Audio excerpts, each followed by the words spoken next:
अस्सलाम वालेकुम। एक्सरसाइज 10.1 इसमें हमारे पास पैरामीट्रिक इक्वेशन गिवन है, हमें स्केच बनाना है, इनका ग्राफ बनाना है। इसमें एक्स और वाई कार्टेशियन प्लेन में और हमारे पास टी जो है इसका पैरामीटर है। इक्वेशन के लिए हम टी की वैल्यू लेट करेंगे और एक्स और वाई की वैल्यूज आ जाएंगी, उनके फिर कार्टेशियन प्लेन में ग्राफ ड्रा कर लेंगे। हम क्वेश्चन नंबर 3 राइट करते हैं। X is equal to cos square T, Y is equal to 1 minus sine T. इसकी लिमिट है हमारे पास 0 से π/2 टी की वैल्यू पुट कर सकते हैं। टी की वैल्यू लेट करते हैं। फॉर एग्जांपल मैं जब टी की वैल्यू π/2 करता हूँ तो एक्स की वैल्यू 0 आती है। π/2 cos 90 बनता है, cos 90 0 होता है। फिर हमारे पास ऐसे, और जब इस वाले फंक्शन में पुट करते हैं sin 90 बनता है, sin 90 1 1 माइनस 1 0। इसी तरह सेम ये वैल्यूज़ फाइंड आउट हो जाती हैं। अब इसका हम ग्राफ ड्रा करते हैं। फर्स्ट जिन लेते हैं हम, जब π/2 पुट करते हैं एक्स की वैल्यू भी 0 बनती है और वाई की वैल्यू भी 0 बनती है। तो हम पॉइंट फाइंड आउट कर लेते हैं कौन कौन सा है। ये फर्स्ट पॉइंट हमारे पास ओरिजिन पे बनता है, एक्स की वैल्यू भी 0 आती है और वाई की वैल्यू भी 0 आती है। सेकंड पॉइंट हमारे पास एक्स की वैल्यू 0.25 और वाई की वैल्यू 0.134। एक्स की वैल्यू हमारे पास 0.25, ये हमारे पास इसके मिड में इस जगह पे आ जाएगी, और वाई की वैल्यू 0.134, ये हमारे पास कुछ इस जगह ये पॉइंट आ जाएगा। सेकंड पॉइंट है एक्स की वैल्यू हमारे पास 0.75 और फिर वाई की है 0.5। एक्स की वैल्यू 0.75 हमारे पास ये इधर होगी, एक्स की वैल्यू 0.75 और वाई की वैल्यू 5, इसके मिड में हमारे पास ये इस जगह ये पॉइंट हमारे पास आ जाएगा। नेक्स्ट है हमारे पास एक्स की वैल्यू 1 है और वाई की वैल्यू भी 1 है।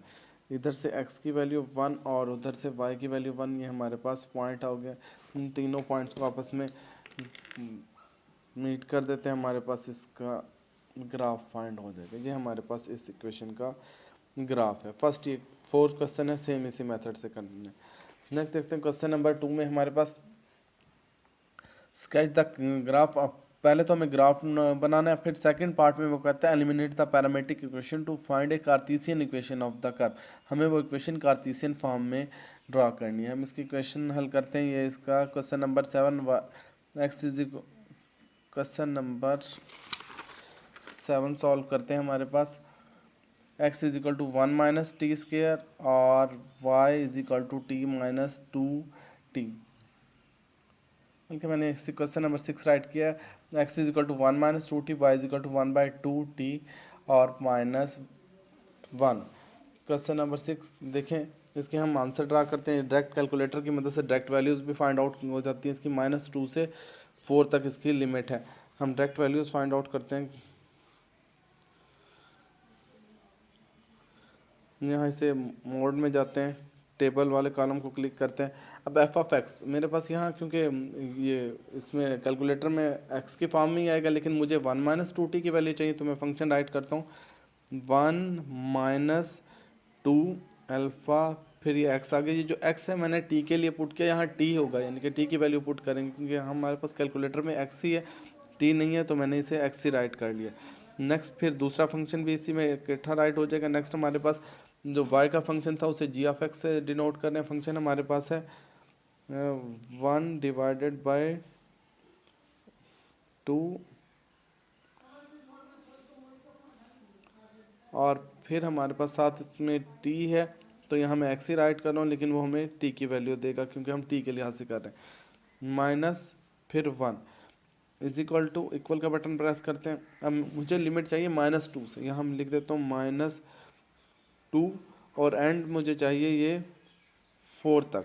4 तक चाहिए, 4 तक या 5 तक चाहिए तो यहाँ 5 राइट कर दीजिएगा। 10 तक चाहिए होगा तो 10, मुझे 4 चाहिए, मैं यहाँ 4 राइट कर देता हूँ। इक्वल का बटन प्रेस करता हूँ। स्टेप 1 इज इक्वल टू, ये मेरे पास वैल्यूज़ आ जाती। ये जो x है हमारे पास, ये t की वैल्यू, जब मैंने t की वैल्यू -2 पुट की तो x की वैल्यू जो f ऑफ x है x है 5 आती है, और g की वैल्यू -2, यानी कि y की वैल्यू हमारे पास -2। इसी तरह ये सेम वैल्यू इकट्ठी एक ही दफ़ा कैलकुलेट होगी। ये मैंने इधर राइट कर ली, ये देख लेने,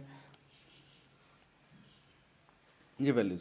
अब इनकी मदद से ग्राफ ड्रा करते हैं। जब t की वैल्यू -2 थी, आप सेपरेट 1 बाय 1 करके करते रहें, टाइम लगेगा। उस कैलकुलेटर पे कर लें, वो इकट्ठे वैल्यूज़ दे देता है हमारे पास। -2 पे x की वैल्यू 5 आती है, y की 2, ये कंबाइन वैल्यूज़ आ गए। अब इनका ग्राफ ड्रा करते हैं। जब हम x की वैल्यू 5 लेते हैं तो y की वैल्यू -2 आती है। x की वैल्यू जब हम 5 लिखते हैं तो y की वैल्यू -2 आती है। तो हमारे पास 5 और ये -2 ये वाला पॉइंट बनेगा। नेक्स्ट स्टेप में जब 3 राइट करते हैं x की वैल्यू तो y की वैल्यू -1.5, 3 पे हमारे पास 1.5 ये इसके मिड में पॉइंट आ जाता है। और फिर 1 पुट करते हैं तो -1 ये पॉइंट आ जाता है।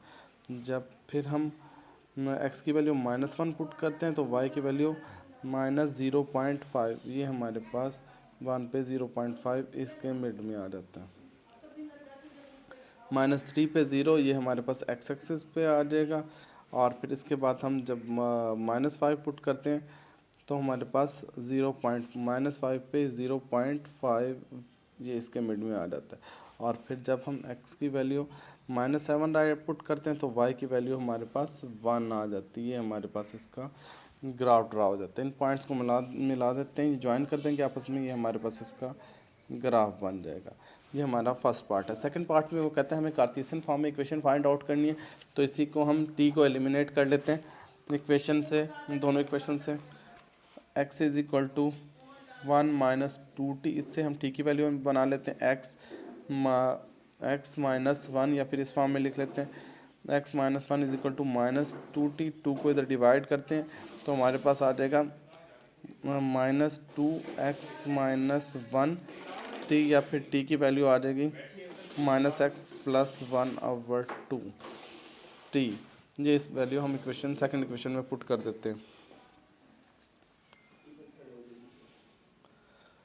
y is equal to 1/2, t की जगह वैल्यू पुट कर देते हैं -x + 1/2 -1। इसे कैलकुलेट कर लेते हैं तो हमारे पास ये कार्टेशियन फॉर्म में इक्वेशन फाइंड आउट हो जाएगी। y -x + 1/4 -1 ये हमारे पास कार्टेशियन फॉर्म में आएगी। मज़ीद सिंप्लीफाई करना हो तो 4 से मल्टीप्लाई करते हैं, 4y -x + 1 -4 -x -3 4y ये हमारे पास कार्टेशियन फॉर्म में इक्वेशन फाइंड आउट हो जाती है।